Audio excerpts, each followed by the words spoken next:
और दिल्ली में कोरोना के कम होते मामलों पर दिल्ली के वज़ीर आला अरविंद केजरीवाल ने दिल्ली के लोगों का शुक्रिया अदा किया।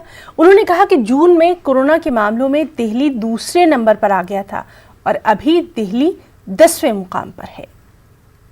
दिल्ली के अपने 2 करोड़ लोगों की मेहनत, सूझबूझ और सावधानी की वजह से अब पिछले कुछ हफ्तों से कोरोना की स्थिति दिल्ली में काफ़ी सुधार हुआ है। कोरोना की स्थिति में आज दिल्ली मॉडल की चर्चा पूरे देश में हो रही है और आपके दिल्ली मॉडल की चर्चा पूरी दुनिया में भी हो रही है कि दिल्ली के लोगों ने मिलके किस तरह से दिल्ली में कोरोना की स्थिति को इम्प्रूव किया है।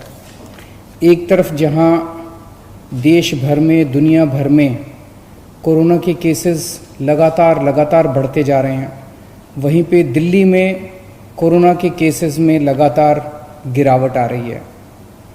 हमारा रिकवरी रेट, मतलब कि अगर 100 लोग बीमार हुए तो कितने लोग ठीक हो गए, आज 88% लोग ठीक हो गए हैं। 100 लोग अगर बीमार हुए दिल्ली में तो उसमें 88 लोग ठीक हो चुके हैं। और अब जो बीमार लोग बचे हैं, केवल 9% लोग बीमार बचे हैं।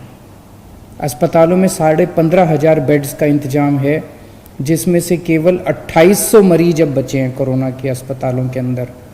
12,500 बेड्स खाली हैं। और जून के महीने में हम पूरे देश में दूसरे नंबर पे थे जहां सबसे ज़्यादा कोरोना था। आज आपकी दिल्ली 10वें नंबर पे पहुंच गई है।